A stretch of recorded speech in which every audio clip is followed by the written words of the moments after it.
Good morning, everybody. Today I am going to teach you about tense.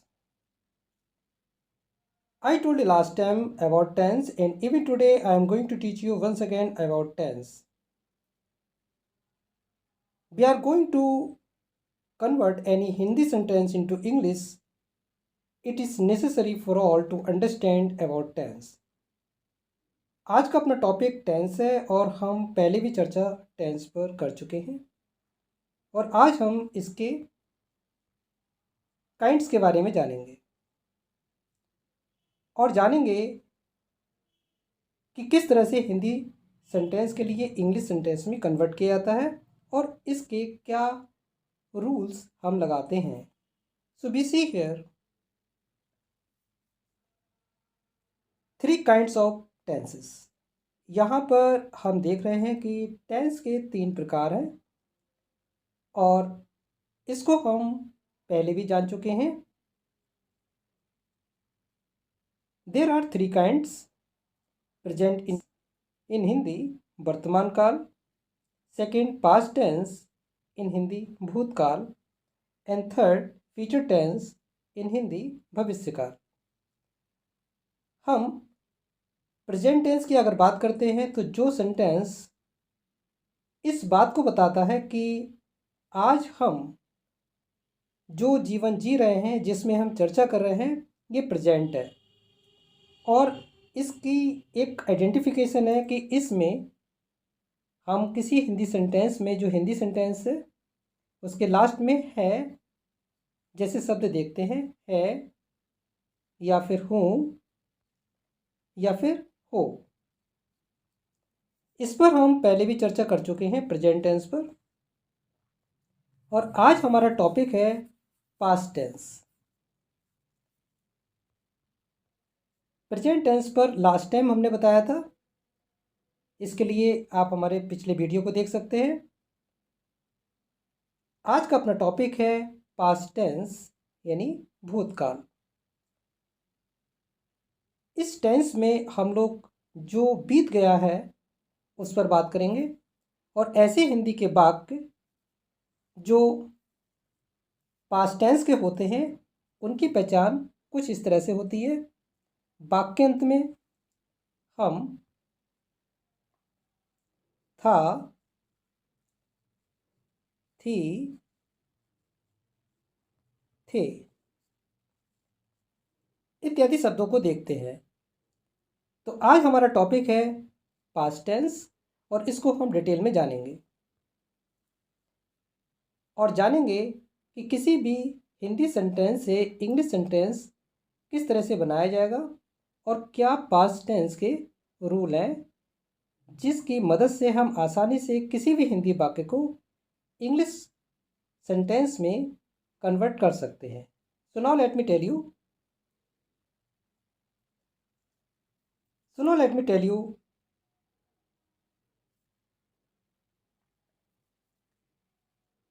Past tense. तो देखिए, हम past tense को जाने इससे पहले हम ये देखते हैं कि टेंस 3 प्रकार के होते हैं जिसको हमने काइंड्स ऑफ टेंस पहले भी कहा और ये 3 प्रकार के जो सेंटेंस दिए गए होते हैं इसमें हम लोग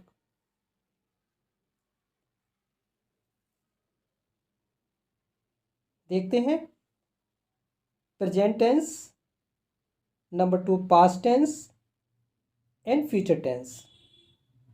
तो जैसा कि हमने बताया कि आज की हमारी जो स्टडी है वो पास्ट टेंस पर है और इस पर हम डिटेल में चर्चा करेंगे, लेकिन इससे पहले भी हम कुछ और इम्पोर्टेंट बातों को समझते हुए चलें ताकि किसी भी हिंदी ट्रांसलेशन जो हम करने सीख रहे हैं इंग्लिश में उसको आसानी से कर सकें। किसी भी हिंदी वाक्य को यदि हम इंग्लिश में कन्वर्ट करना चाहते हैं तो ये एक रिक्वायरमेंट है कि पहले हम उसकी आइडेंटिफिकेशन सही से करें।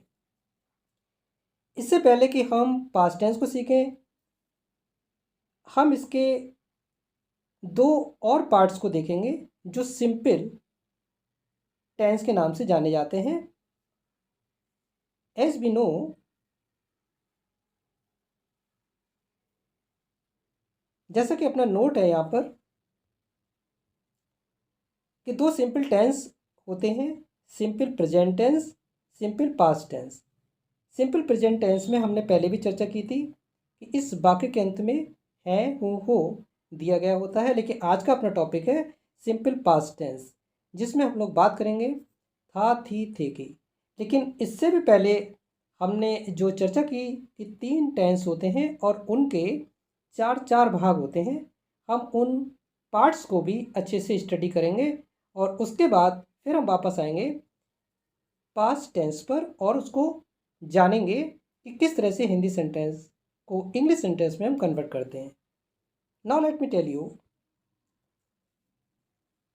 Before going ahead, first of all let me tell you कि आगे बढ़ने से पहले आप इस बात को और जान लीजिए कि present tense, past tense, future tense के 4 पार्ट्स होते हैं। इस तरह से हम इनके 12 पार्ट्स को स्टडी करेंगे।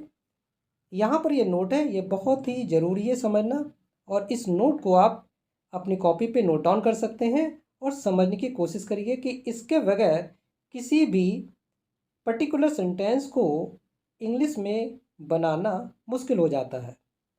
नोट हमारा कहता है कि कोई भी अगर टेंस है तो किसी एक टेंस के 4 प्रकार होते हैं। अब इस तरह से अगर प्रेजेंट टेंस के 4 प्रकार होंगे 1, 2, 3, 4, और इसी तरह से पास्ट के भी 4 प्रकार होंगे 1, 2, 3, 4। तो इस तरह से फ्यूचर के भी 4 पार्ट्स होंगे 1, 2, 3, 4। और अगर हम कैलकुलेशन करके देखें तो 3 × 4 = 12। तो यहाँ पर हम 12 भाग सीखेंगे 3 टेंस के, प्रेजेंट टेंस, पास्ट टेंस और फ्यूचर टेंस। इस प्रकार हम देखते हैं कि टेंस के 12 भाग हो जाते हैं। Now let me start with present tense. यदि हम प्रेजेंट टेंस से शुरुआत करें तो हम देखते हैं प्रेजेंट टेंस के 4 भाग हैं। Present indefinite tense, present continuous tense, present perfect tense, present perfect continuous tense. Same happens यदि हम इसी क्रम में पास्ट टेंस को देखना चाहें तो पास्ट टेंस के भी हमारे 4 पार्ट्स होंगे। Past indefinite tense, past continuous tense, past perfect tense and past perfect continuous tense. Same happens हम फ्यूचर के भी देखते हैं, और फ्यूचर का जो सेंटेंस दे रखा है टेंस है उसके भी 4 भाग होंगे। इसी तरह से हम इसको भी स्टडी करेंगे। Future indefinite tense, future continuous tense, future perfect tense and future perfect continuous tense. तो यहाँ पर हमने 3 टेंस के 4 भागों को देखा। अब हम इसके एक भाग को अगर स्टडी करना चाहें तो इसके भी 4 भाग होते हैं। इसकी हम अभी चर्चा करते हैं और देखने की कोशिश करते हैं ये 4 भाग और कौन से होते हैं। Now let me tell you in detail. Now we see here kinds of sentences. अब किसी सेंटेंस को हमने देखा जो कि एक पर्टिकुलर टेंस का हिस्सा है। प्रेजेंट टेंस के 4 भाग हैं, तो एक भाग अगर हम देखें प्रेजेंट का इंडेफिनिट टेंस तो इसके भी 4 पार्ट्स किए जाते हैं। जिन सेंटेंस को हम देखते हैं अफर्मेटिव केस में, यानी कि जिसमें नहीं नहीं होता है, affirmative sentence, negative sentence, interrogative sentence and interrogative negative sentence. तो यहाँ पर अब तक हमने केवल 3 टेंस और उनके 4 पार्ट्स को देखा। 12 पार्ट्स हो गए और हर पार्ट के 4 और पार्ट्स बनेंगे, जिसमें हमने देखा affirmative, negative, interrogative and interrogative negative. Now we see here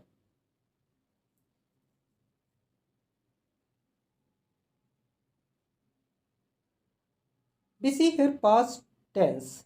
जैसा कि हमारा टॉपिक है कि हम पास्ट टेंस के बारे में जानेंगे। लास्ट टाइम हमने प्रेजेंट टेंस के बारे में जाना था, आज का हमारा टॉपिक है पास्ट टेंस। और किसी भी हिंदी सेंटेंस को यदि हम इंग्लिश में कन्वर्ट करना चाहते हैं, it is a requirement of the sentence. There are 2 points, first identification and how to make. तो अगर किसी भी सेंटेंस को हिंदी से इंग्लिश में बनाना चाहते हैं तो इसके लिए हमें पहचान करना बहुत ज़रूरी है कि ये सेंटेंस किस टेंस का है और ये क्या आइडेंटिफिकेशन दे रहा है, क्या पहचान दे रहा है। तो पास्ट टेंस में हम देखें पहचान क्या होगी। इस प्रकार के हिंदी वाक्य के अंत में था, थी, थे इत्यादि शब्द दिए गए होते हैं। अब इसको इंग्लिश में बनाएंगे तो इसके बनाने का नियम होगा, जिसको हम हाउ टू मेक बनाने का नियम यानी अनुवाद के नियम भी कह सकते हैं। अब किसी भी सेंटेंस के लिए ये ज़रूरी है कि हम सब्जेक्ट वर्ब ऑब्जेक्ट को अंडरस्टैंड करें और उसको समझने की कोशिश करें। हाउ टू मेक बनाने के नियम यानी इसके अनुवाद के नियम क्या है? Subject, verb and object. Subject के बाद जो वर्ब है इसमें हम देख रहे हैं कि दो वर्ब दे रखी हैं, वॉज एंड वर। वॉज का प्रयोग हम कहाँ करेंगे और वर का प्रयोग कहाँ करेंगे, इसके लिए हम इस नोट को जानें और इस नोट की मदद से हम वॉज और वर का प्रयोग ठीक तरह से कर पाएंगे। नाउ वी सी हियर, इस नोट को देखें।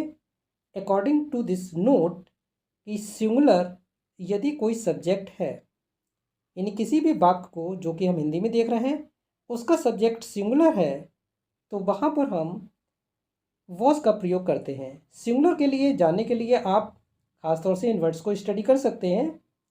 आई, ही, सी, it, this, that.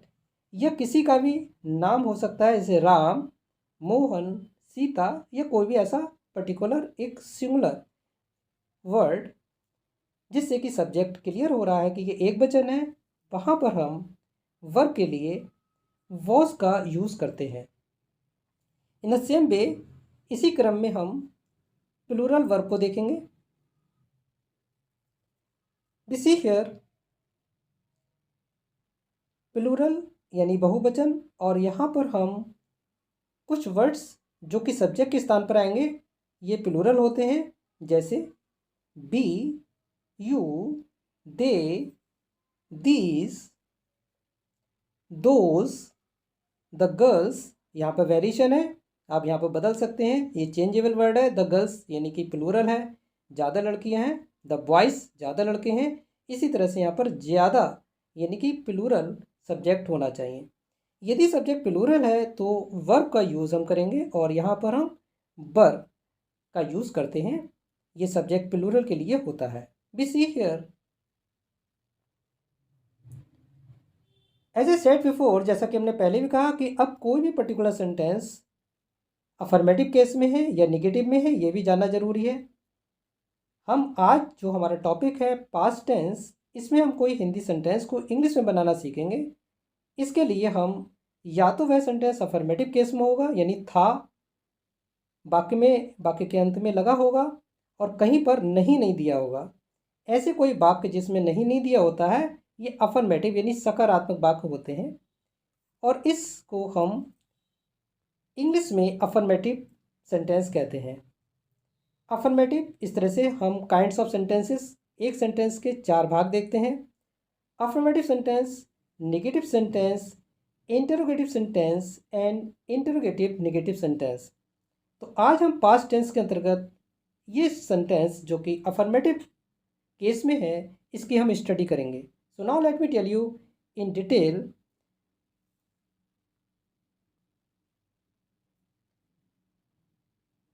This is our topic.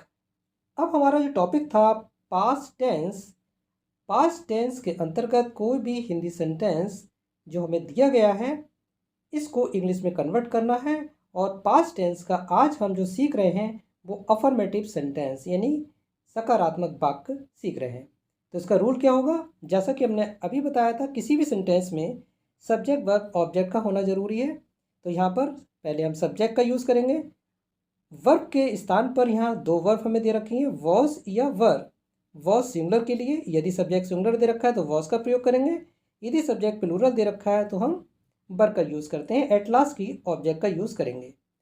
इसको जानने के लिए हम एक एग्जाम्पल देखते हैं। Through this example let me tell you in detail and you can understand very well with the help of this example. So now we see this example, and what the example is saying to us, you can see here, this is the example. यह एक कुर्सी थी। अब जैसा कि हमने बताया कोई भी हिंदी सेंटेंस यदि हमें दे रखा है और यदि हम उसको इंग्लिश में कन्वर्ट करना चाहते हैं तो पहली रिक्वायरमेंट ये होती है कि हिंदी सेंटेंस के वाक्य के अंत में हम जाकर ये चेक करते हैं कि क्या इसकी आइडेंटिफिकेशन है, क्या इसकी पहचान है। इस हिंदी सेंटेंस को देखते हैं, ये एक कुर्सी थी। तो देखिए बाकी के अंत में क्या है, थी। इससे ये पता चलता है कि था, थी, थे में से थी दे रखा है, तो ये पास्ट टेंस है। अब पास्ट टेंस ये तो क्लियर हो गया, इसकी पहचान हो गई। अब इसको बनाएंगे कैसे, तो बनाने का नियम यानी कि जो रूल है उसको हम फॉलो करेंगे। इससे पहले हम इस हिंदी सेंटेंस में कहाँ पर सब्जेक्ट है, कहाँ पर वर्ब है, कहाँ पर ऑब्जेक्ट है, ज़रा चेक करते हैं। सो वी सी हियर कि यह सब्जेक्ट है और थी जो लास्ट में है हिंदी सेंटेंस में, ये वर्ब है, और जितना भी पोर्शन ये हमारा बचता है बीच में, ये हमारा ऑब्जेक्ट है। अब इसके अकॉर्डिंग हम सेंटेंस को सॉल्व करेंगे और ऊपर जो रूल दे रखा है सब्जेक्ट वर्ब ऑब्जेक्ट, इसके अनुसार इसको यूज़ करते हैं। सो वी सी हियर कि सबसे पहले ये है यानी सब्जेक्ट दे रखा है, तो यहाँ पर रूल में हमारा दे रखा है सब्जेक्ट। सब्जेक्ट है ये है, ये को इंग्लिश में कहते हैं दिस। वॉस वर्ब में से एक प्रयोग करेंगे। वॉस तब हम प्रयोग करते हैं जब सब्जेक्ट सिंगुलर दे रखा हो। इसके लिए हम सिंगुलर वाली लिस्ट को चेक करते हैं।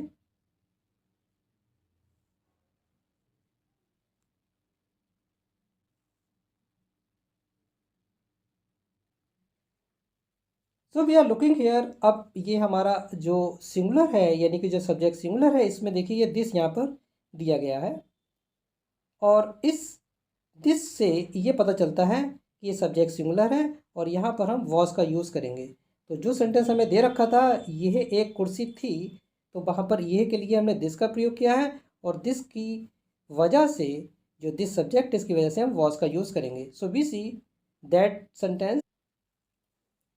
सो हियर दिस, ये हमारा ये के स्थान पर आ गया। अब हम वर्ब का यूज़ करेंगे, वॉज ए वर्ब, जैसे कि हमें मालूम है दिस सिंगुलर सब्जेक्ट है हमारा, इसलिए यहाँ पर हम वॉज का यूज़ करेंगे।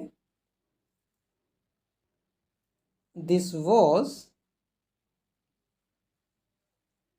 ऑब्जेक्ट हमें दे रखा है एक कुर्सी, तो लास्ट में हमारा ऑब्जेक्ट है, तो यहाँ पर एक कुर्सी के लिए अ चेयर, तो पूरा सेंटेंस हमारा बनेगा we see the same way there are many sentences. अब यहाँ पर देखिए बहुत सारे पास्ट टेंस के हिंदी सेंटेंस दिए गए हैं जिनको हम इंग्लिश सेंटेंस में चेंज करेंगे। फॉर एग्जाम्पल कि यहाँ पर ये सेंटेंस दिया गया है, वह एक बल्ला था। अब इसको हम बनाना चाहते हैं, तो हिंदी वाक्य में क्या दे रखा है, था।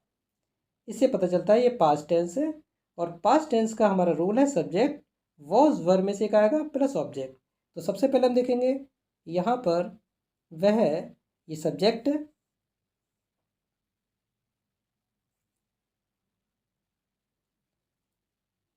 ये हमारा सब्जेक्ट है,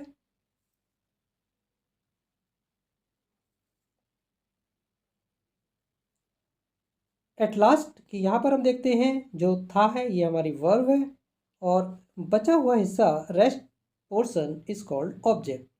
रूल के अकॉर्डिंग सबसे पहले हम सब्जेक्ट का प्रयोग करेंगे, तो वह के लिए हम दैट का यूज़ करते हैं, दैट। अब वॉज ए वर्ब में से एक प्रयोग करेंगे, दैट हमारा सिंगुलर है इसलिए सिंगुलर के साथ हमेशा वॉज का प्रयोग करते हैं, दैट वॉज। ऑब्जेक्ट, ऑब्जेक्ट में एक बल्ला अ बैट, तो हमारा सेंटेंस बना this. The same happens, next sentence देखें, तुम एक खिलाड़ी थे, तो देखिए यहाँ पर थे दे रखा है, पास्ट का इंडेफिनिट टेंस है, और इसमें भी वही रूल हम अप्लाई करेंगे। शुरू में हमारा सब्जेक्ट है यू यानी तुम, और लास्ट में हमारी वर्ब है थे, ये वर्ब है, और जितना बीच का हिस्सा है ये सारा हमारा ऑब्जेक्ट है। तो इसको अगर हम देखें तो किस तरह से हम इसको बनाएंगे, we see here you subject हो गया, और जो लास्ट में हम देखते हैं थी, थे, ये वर्ब है, और ये हमारा ऑब्जेक्ट है यू सब्जेक्ट। इसके अकॉर्डिंग हम यहाँ पर यू का प्रयोग करेंगे।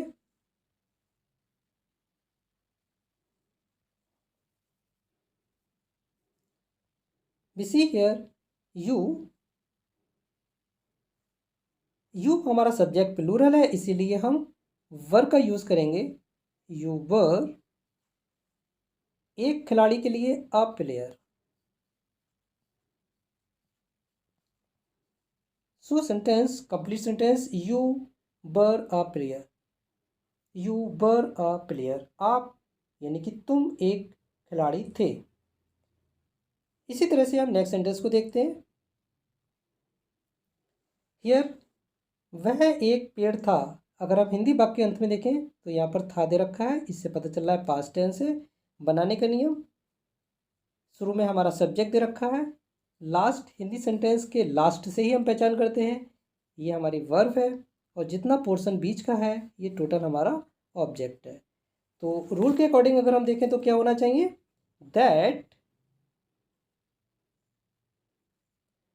वॉज, क्योंकि दैट सिंगुलर है और सिंगुलर सब्जेक्ट के अकॉर्डिंग वॉज का प्रयोग करते हैं। दैट वॉज, अब ऑब्जेक्ट आएगा अ ट्री,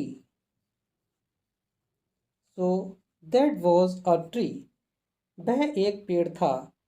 इसी तरह से हम कुछ और भी सेंटेंसेस को देखते हैं। यहाँ पर कुछ सेंटेंस दिए गए हैं और इनको पास्ट टेंस के रूल के अकॉर्डिंग अगर हम बनाएं तो रूल हमारा होगा सब्जेक्ट वॉज वर्ब में से वॉज लगेगा सिंगुलर के लिए, वर्ब प्लूरल के लिए, प्लस ऑब्जेक्ट। तो टोटल रूल हमारा हुआ subject plus was verb plus object. पिछले रूल को देखकर ही हम ये सारे वाक्य बना सकते हैं। तो ये आप लोगों के लिए एक एक्सरसाइज है जो आप घर पे सॉल्व करिएगा और इसके आंसर हम आपको उपलब्ध करा देंगे, जिससे कि आप चेक कर पाएंगे किस तरह के ये सेंटेंस आपके जो बने हैं वो ठीक हैं। ये सारे सेंटेंस पास्ट टेंस पर हैं और सभी के अंदर लास्ट में हिंदी वाक्य में अगर हम देखें तो था, थी, थे, इसी तरह के शब्दों का प्रयोग किया गया है। सेंटेंस को मैं रिपीट कर देता हूँ जिस तरह से ये सेंटेंस है। पहला सेंटेंस है ये एक मेज थी। सेकंड सेंटेंस है वह एक नदी थी। थर्ड सेंटेंस तुम एक तैराक थे। फोर्थ सेंटेंस वे पहाड़ियाँ थीं। फिफ्थ सेंटेंस तुम एक अध्यापक थे। सिक्स सेंटेंस वह एक तालाब था। सेवेंथ सेंटेंस यह एक जानवर था।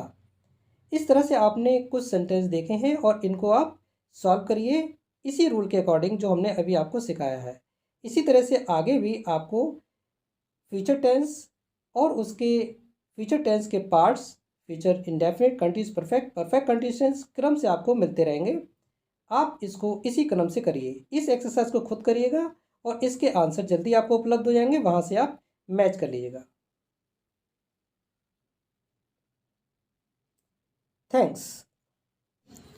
Thanks for watching my video.